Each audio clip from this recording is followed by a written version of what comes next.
Hello मेरे प्यारे प्यारे mister and sister of class tenth. यदि आप टेंथ एग्जाम देकर बैठे हुए हैं, हो सकता है रिजल्ट का इंतजार कर रहे हो या रिजल्ट आ गया हो, तो क्या करें शुरुआत से ऐसा कि 11th में हम टॉप करें। तो यदि आपका मैथ्स स्ट्रीम है, फिजिक्स है, केमिस्ट्री है, तो ऐसा क्या क्या प्रॉब्लम आता है मैथ्स स्ट्रीम में, और उस प्रॉब्लम को कैसे हम दूर करें कि मैथ्स में टॉपर बन करके आपका सिलेक्शन जेईई में हो, आपका सिलेक्शन एनडीए में हो, या एक अच्छा मैथमेटिशियन बने आप। क्या क्या सपने होते हैं आपके, कैसे वो अधूरे रह जाते हैं। बहुत विद्यार्थियों को आप देखते हैं कि शुरुआत में तो पूरे जोश और जुनून से आए, लेकिन 2-3 महीना के बाद वो हथियार डाल देते हैं कि नहीं अब तो मुझसे नहीं हो पाएगा। तो क्या क्या उनमें खामियां रह जाती हैं, पहले क्या क्या प्रॉब्लम होता है और उसका सॉल्यूशन क्या क्या है। हमारी कोशिश है कि आपका या बहुत विद्यार्थियों का जीवन बर्बाद ना हो, तो 10 मिनट बर्बाद करके आप उस पर देख लें। मेरा तो पहले तो बेस्ट ऑफ लक। आपने 11th में मैथ्स चुना और मैथ्स में आप सिर्फ पास नहीं खास होना चाहते हैं। देखिए सबसे बड़ा प्रॉब्लम क्या होता है, जब आप 10th में होते हैं तो 10th का मैं डरा नहीं रहा हूं, ये बस सोचना कि मैं डरा रहा हूं आपको, लेकिन युद्ध में जाने के पहले, लड़ाई के मैदान में जाने के पहले यदि उसके बारे में पता हो जाए कि दुश्मन कितना मजबूत है, तो हम यहाँ से औजार लेकर जाएंगे, यहाँ से वेपन्स लेकर जाएंगे, यहाँ से मशीन गन लेकर जाएंगे, यहाँ से राइफल लेकर जाएंगे, क्या क्या तैयारी करके जाएंगे ताकि युद्ध के मैदान को हम जीत के आए। तो आइए उन्हीं कुछ चीजों पर मैं चर्चा कर रहा हूं। देखो सबसे पहले तो जब आप 10th से 11th में आते हो, तो सबसे पहले हमारा जो होता है सिलेबस का डिफरेंस होता है। 10th में सिलेबस थोड़ा सा कम होता है मैथ्स का, 10th में थोड़ा सा कम होता है ये 10th में, और भैया 11th जो आपका है थोड़ा सा अप हो जाता है। 10th का सिलेबस थोड़ा सा कम होता है, उसमें उतने डीपली हम लोग नहीं जाते हैं। 10th में करते क्या है कि कोई सिलेक्टेड क्वेश्चंस हैं एनसीईआरटी के, मैं उसको पढ़ लिया और वही क्वेश्चन आपके एग्जाम में आएगा। लेकिन 11th में वैसा बात नहीं है डियर। 11th के सिलेबस थोड़ा सा 10th के सिलेबस से हाई है, उसको समझना होगा आपको। तो कैसे करेंगे हम लोग, पहले तो आपका ये सिलेबस का डिफरेंस होता है। दूसरा क्या होता है कि आप जो एम बनाकर चलते हैं कि नहीं हमको जेईई मेंस क्रैक करना है, हमको एनडीए में जाना है, और करना भी है आपको, क्योंकि आपकी ही जवाबदेही है कि आप अपने पेरेंट्स के सपनों को पूरा करें। आपके पेरेंट्स भी सजेशन देने लगते हैं आपको, बाबू ऐसे करो, बाबू वैसे करो। एक आपके सपने, एक पेरेंट्स का सजेशन, तो थोड़ा सा ये 10th में कम होता है। 10th में एम भी नहीं होता है उतना, 10th तक आप बच्चे रहते हैं, आपकी उतनी ख्वाहिश नहीं रहती है। लेकिन जब आप 11th में जाते हैं तो आपके एम जो है 10th में थोड़े से कम रहते हैं, लेकिन 11th में जाने पर थोड़े सा हाई हो जाते हैं। पेरेंट्स भी बहुत सजेस्ट करने लगता है आपको। अब देखिए करना क्या है आप, तो इस लक्ष्य को पूरा करने के लिए अपने पेरेंट्स के सजेशन को भी मानना है और अपने लक्ष्य को पूरा भी करना है। आप जो चाहेंगे पक्का वही होगा। तो कुछ ऐसा मेहनत करना है आपको, कुछ ऐसा कार्य करना है जिससे आपका लक्ष्य पूरा हो और पेरेंट्स के सपने पूरे हों। ये श्योर है कि आपका लक्ष्य जब पूरा होगा तो पेरेंट्स के सपने पूरे होंगे। तीसरा सबसे बड़ा क्या है कि स्टडी आवर 10th में आपके थोड़े कम होते हैं, और इसको 11th में जो है आपको थोड़ा अप करना पड़ेगा। जितना जरूरी नहीं है जितना 10th में मैथ पढ़ लेते हैं आप, उतने से आपका 11th में काम चल जाए। 11th में थोड़े से स्टडी आवर आपको बढ़ाने पड़ते हैं। तो आप अगर 10th से 11th में जाने वाले हैं तो अभी से आपको जरूरी है कि कम से कम 10th के वैसे वैसे टॉपिक्स को जिसकी जरूरत 11th में पड़ती है, उस टॉपिक का आप रिवीजन कर लें। बैठने से काम नहीं चलेगा। तो 10th का कौन कौन टॉपिक है जिसको आप पढ़ेंगे तो 11th में आपको फायदा होने वाला है। तो जैसे देखते हो ना, किसान को देखे हो ना, पानी जब गिरने वाला होता है उसके पहले वो खेत को साफ कर लेते हैं, उसकी जुताई कर देते हैं, उसमें आग लगा कर सभी कांटे को जला देते हैं वो। तो आपका 11th आने वाला है, तो 10th का मैथ का 3 टॉपिक कम से कम आप अभी से रिवीजन शुरू कर दें। पहला आप ट्रिगोनोमेट्री का रिवीजन कर लें। ट्रिगोनोमेट्री के सभी कॉन्सेप्ट को एक डायरी में लिख दें आप। कोऑर्डिनेट ज्योमेट्री जो आप पढ़े होंगे, what is the area of triangle, what is the coordinate of centroid, या 3 पॉइंट कोलिनियर कब होते हैं, डिस्टेंस फार्मूला क्या है, सेक्शन फार्मूला क्या है, इस सब का आप रिवीजन कर लें। और अलजबरा पोर्शन को जरूर आप देख लें। अलजेब्रा में एपी को देख लें आप, क्वाड्रेटिक इक्वेशन को कैसे सोल्व किया जाता है, फैक्टराइजेशन कैसे करते हैं। तो इन तमाम चीज़ों को जब आप देख लेंगे तो आप जब 11th में आएंगे तो आपको प्रॉब्लम नहीं होगी। हमने 35 वर्षों के अनुभव का मैं ये चीज़ साझा कर रहा हूँ आपसे। मैंने बहुत अभी कुछ दिन पहले मेरा, ऐसे तो बहुत विद्यार्थियों का हुआ है, बस क्योंकि बहुत कुछ दिन पहले का है इसलिए ताज़ा घटना मैं बता देता हूँ। एक अभिनव तिवारी नाम का लड़का है, उसका जेईई मेंस के थ्रू गूगल में सिलेक्शन हुआ है और 45 लाख पर एनम, एक साल में 45 लाख रुपए मिल रहे हैं। तो क्या आप नहीं चाहते हैं कि आपका भी सपना पूरा हो, जेईई मेंस में आपका सिलेक्शन हो, आपका सिलेक्शन एनडीए में हो।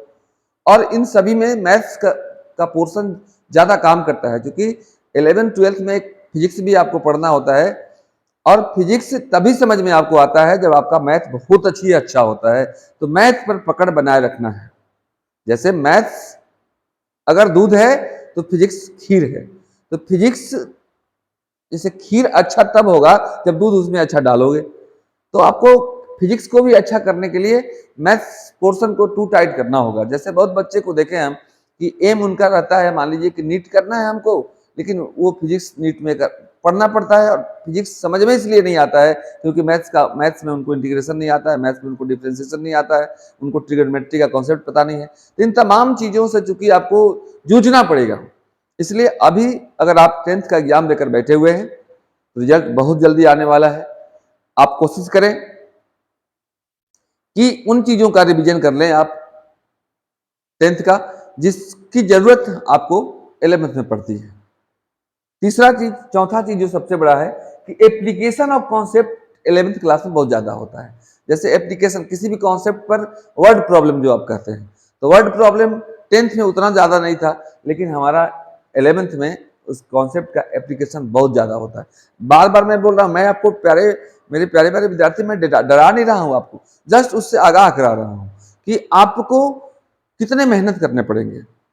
आप अभी से मेहनत अपना चालू कर दीजिए, जहां भी हो आप वहां से। शुरुआत में होता क्या है कि शुरू में 2-3 मंथ यदि आप डिस्टर्ब रह जाएंगे, बहुत बच्चे होते क्या हैं कि गांव से शहर में तब आते हैं जब उनका कोचिंग जो है 1-2 मंथ पढ़ाई हो जाता है। तो जब वो आते हैं तो चूंकि पढ़ाई कुछ दिन हो जाता है, जैसे सिनेमा आप देखना है, सिनेमा 10 मिनट जब पार हो जाएगा, 20 मिनट पार हो जाएगा, तो फिर आगे देखोगे तो पूरी कहानी चूंकि आपको समझ में आएगी नहीं। इसलिए जितना जल्दी हो सके, अगर आप गाँव में हैं, गाँव में व्यवस्था यदि है पढ़ने की तो बहुत अच्छी बात है, लेकिन याद रखना, अच्छी पढ़ाई, अच्छी दवाई और अच्छी कमाई गाँव में नहीं होती है, उसके लिए बाहर जाने पड़ते हैं। अगर अच्छी कमाई और अच्छी दवाई के लिए आप बाहर जाते हैं तो अच्छी पढ़ाई के लिए भी आपको बाहर जाना ही चाहिए, क्योंकि विद्यार्थी का पहला लक्षण होता है गृह त्यागी। घर आपको छोड़ने पड़ेंगे और बाहर कहीं रहना पड़ेगा। एकांत और शांति में ही शिक्षा की प्राप्ति होती है। सबसे पहला 5वां चीज जो आपका है कि भैया किन चीजों से आपका संपर्क बढ़ता है, क्योंकि जब ही घर से दूर होते हैं मोबाइल चाहिए पापा मम्मी से बात करने के लिए, और न जाने किससे किससे आप लोग बात करना शुरू कर देते हो, तो इस चीज से सावधान रहना होगा। दूसरा है बैड फ्रेंड से सावधान रहना होगा आपको। बहुत गलत गलत दोस्त मिलते हैं, दोस्ती आपकी बढ़ती है, दोस्ती बढ़ती है, आपके मन में आप समझते हैं कि जो हूँ भगवान मैं ही हो गया, अब मेरे से न बड़ा नॉलेज वाला कोई है, क्योंकि हम तो साइंस पढ़ रहे हैं। लेकिन ऐसी बातें नहीं है, ये सब आपको अपने को हमेशा बच्चा समझना है। दिल बच्चा है जी समझना है हमेशा आपको, और दिल बच्चा है जी समझोगे, जब अपने को छोटे समझोगे तभी तो बड़े लोग आपको सजेशन देंगे, आप सजेशन को मानोगे आप। तो पहले मोबाइल से दूर रहना है, मोबाइल से गलत यूज नहीं करना है मोबाइल का, ठीक है। बैड फ्रेंड से दूर रहना है, बैड हैबिट से दूर रहना है। बैड हैबिट, जब बैड फ्रेंड आपके संपर्क में आएंगे तो ऑटोमेटिक है कि बैड हैबिट आएगी। और भैया एक जो चक्कर पड़ता है, प्यार मोहब्बत में भी नहीं पड़ना है, क्योंकि उसकी उम्र है। जब आपका सिलेक्शन जेईई मेंस में हो जाएगा, जब आप मेडिकल कर लोगे, जब आप एनडीए कर लोगे, तो लाइन लग जाएगी प्यार मोहब्बत करने की, ठीक है। तो इन सभी चीजों से दूर रहना है आपको। अब ये चीज तो आपको फेस करने पड़ेंगे, लेकिन अगर आपको टॉपर बनना है 11th में, कैसे करें कि हम टॉपर बने, तो कुछ चीजें और भी है। आपने तो वीडियो क्लिक किया है तो कृपया सुन लीजिए, क्योंकि भविष्य तो आपका बनना है डियर।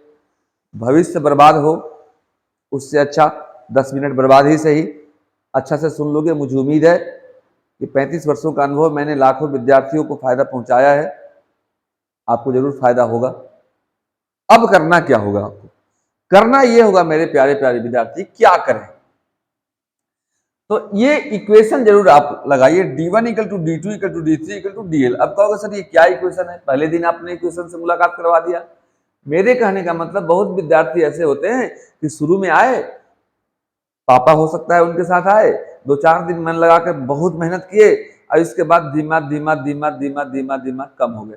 जैसे नहीं देखते हो, जो कम दौड़ने वाला होता है शुरू का 2 मिनट दौड़ा और इसके बाद जो है धीमा धीमा धीमा धीमा रुक गया। ऐसा नहीं, डे 1 में जो आपको मेहनत करना है वही डे 2 में करना है। जो पहला दिन मेहनत करना है वही दूसरा दिन करना है, वही तीसरा दिन करना है, वही जोश जुनून लास्ट दिन तक रखना है आपको, जब तक आप 11th में टॉपर नहीं कर जाते हो। एक बात याद रखना, चाहे आप इंजीनियरिंग का कंपटीशन दे या एनडीए दे या कोई भी कंपटीशन दे, उसमें 11th और 12th दोनों 50-50% पूछता है। तो अगर आपको कोई भी कंपटीशन निकालना है, 12th में अच्छा करना है, तो 11th आपको किसी भी कीमत पर अच्छा करना होगा। जिन विद्यार्थियों का 11th अच्छा नहीं होता है उनका 12th अच्छा नहीं होता है और अंततः वो किसी कंपटीशन में नहीं सक्सेस हो पाते और वो बाद में घर बैठ जाते हैं या तो अपना स्ट्रीम चेंज कर लेते हैं 12th के बाद कि भैया अब हमसे तो हमरा से साइंस नहीं चलता हो, अब तो हम आर्ट्स लेंगे। इसलिए इस कंसेप्ट को जरूर आप, इस चीज को आप जरूर रखिएगा, d1 equal to d2 equal to d3 equal to dl। Last तक आपको वही मेहनत करना है जो आपने शुरुआत दिन जो कसम खाए थे, ठीक है। इसके बाद रेगुलर क्लास करना है आपको। अब क्लास ही रेगुलर नहीं करोगे, पूरा सिनेमा ही नहीं देखोगे, आज पढ़े इसके बाद 2 दिन चले गए मामा के यहाँ, तीसरा दिन चले गए, पता चला कि शाम को बहुत समोसा खा गए थे, सुबह में तबीयत खराब हो गया, या कहीं और चले गए, दोस्तों के साथ घूमने चले गए। तो एक क्लास यदि आप छोड़ देते हैं तो एक कॉन्सेप्ट आपका छूट जाता है, और एक कॉन्सेप्ट छूट जाता है तो फिर आगे आप धीरे धीरे कमजोर होना शुरू कर देते हैं। तो क्लास को रेगुलर करना है। अपने पेरेंट्स को बोल देना है कि मान लेना पापा कि हम बीएसएफ की नौकरी में हैं, अब जब छुट्टी होगी तभी हम घर वापस आएंगे, आप वहां से पेमेंट पहुंचाते जाइए या महीना में एक बार आते जाइए, और ये सब हम चुका देंगे जब हमारी नौकरी लगेगी, तो हम हर एक महीना में आपको पैसे भेजते रहेंगे, जीवन भर भेजते रहेंगे। इसलिए क्लास को रेगुलर करना है। तीसरा काम क्या करना है आपको कि डेली प्रैक्टिस, वीकली प्रैक्टिस और मंथली प्रैक्टिस। जो क्लास में पढ़ाई होता है उसको घर आकर के प्रैक्टिस करना है। क्लासरूम और टीचर को सिर्फ अच्छे होने से आपका रिजल्ट अच्छा नहीं हो सकता है। जब तक आप प्रैक्टिस नहीं करोगे तब तक आप अच्छे नहीं बन सकते हो। जैसे अगर जिम में जा रहे हो और सिर्फ जिम का कोच ही प्रैक्टिस कर रहा है तो बॉडी तो उसका बनेगा ना, आपका तो नहीं बनेगा। आपको बॉडी बनाना है तो प्रैक्टिस तो आपको करने पड़ेंगे। क्लास कितना भी अच्छा हो, चल रहा हो, लेकिन जब तक आप प्रैक्टिस नहीं करोगे तब तक आप सफल नहीं हो सकते हो। कितना भी शुद्ध पानी हो, उसमें डुबकी लगाओ और निकल जाओ, शरीर का गंदा छूट जाएगा क्या? नहीं छूटेगा ना। उसके लिए तो मेहनत आपको करने पड़ेंगे ना, थोड़ा रगड़ने पड़ेंगे। तो प्रैक्टिस आपको करना है, एंड प्रैक्टिस करना है dear. Practice practice and practice, practice makes student perfect. Daily practice करना है, इस जो डेली पढ़ाई हो रही है। इसके बाद मान लो डेली प्रैक्टिस कर लिए पूरा वीक में। अब एक दिन वीक में, संडे के दिन, जिस दिन आपकी क्लास की छुट्टी होती है, सबको सब क्लास की छुट्टी होती है, उस दिन सप्ताह में जो आप पढ़े हैं पूरे सप्ताह में उसको वीकली प्रैक्टिस करना है। और वीकली कर लिए पूरा मंथ में, तो पूरे मंथ के लास्ट में एक दिन सभी कॉन्सेप्ट को लिखते जाना है और मंथ में एक बार फिर से प्रैक्टिस कर लेना है। जब डेली प्रैक्टिस करेंगे आप, वीकली प्रैक्टिस करेंगे और मंथली प्रैक्टिस करेंगे तो सभी चीजें आपको याद रहेंगी, नहीं तो आप भूलते चले जाएंगे।